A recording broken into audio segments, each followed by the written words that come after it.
le XXe siècle, c'est la voiture. Donc on lui dédie toute la place.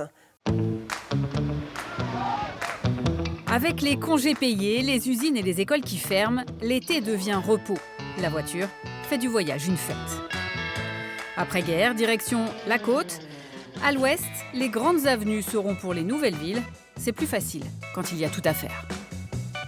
Les Sables-d'Olonne, c'est une ville qui existe depuis le XVIe siècle, depuis la Renaissance. Un port très important. La Baule et Saint-Jean-de-Mont ont connu l'une un développement dans les années 20, l'autre un grand développement urbanistique dans les années 50, ce qui a permis de penser la voiture. À La Baule comme à Saint-Jean-de-Mont, eh bien, vous avez un espace dédié aux voitures. On ne pense même pas que c'est quand même un inconvénient depuis son immeuble pour aller sur la plage, y compris avec les enfants, il faut faire attention, il faut traverser, etc. C'est la voiture d'abord. À La Baule, station chic, le plus grand boulevard. La voiture est un signe extérieur de richesse. 5 millions de Français partent en vacances en 1951, moins d'1 sur 10. Ce sera 1 sur 2 en 1975. Des habitants éphémères qui changent tout. La vie, bien sûr, et surtout l'architecture. Aujourd'hui, tout est transfiguré. Le village a plus changé en 3 ans qu'en 3 siècles. À Saint-Jean-de-Mont, plus de 700 permis de construire sont délivrés en 5 ans pour des villas, 53 pour des immeubles. Le béton permet de construire vite, pas trop cher, avec une visée sociale pour la station populaire. À la fin des années 50, comme dans les années 70, ça a été une pensée urbanistique concertée.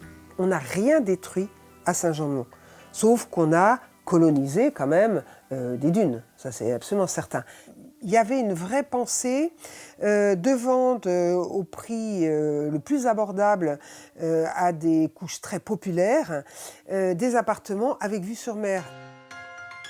Alors qu'à La Baule, comme au Sables-d'Olonne, il n'y a pas eu de programme. Ça a été lot après lot. Donc, allez, j'achète cette parcelle, je détruis une villa, je monte un immeuble.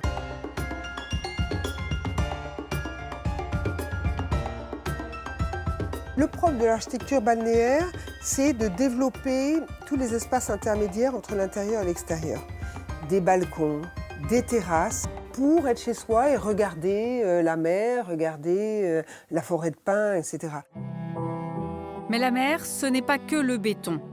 Quitter la ville, rompre avec son quotidien, la fonction des vacances se dessine dans les maisons individuelles à Saint-Jean-de-Mont. C'était une architecture de rêve en fait. Le balnéaire, il faut bien se dire que c'est le rêve. Donc les références à l'exotisme, que ce soit un exotisme français, si c'était néo-normand ou néo-basque, ou même néo-oriental, c'était s'offrir le luxe d'un ailleurs au bord de la mer. Et donc de fait, toute liberté était donnée aux architectes. La liberté a changé de symbole. Fini les voitures sur la plage, place aux piétons, au vélo, toujours avec le même objectif, nous permettre de prendre l'air.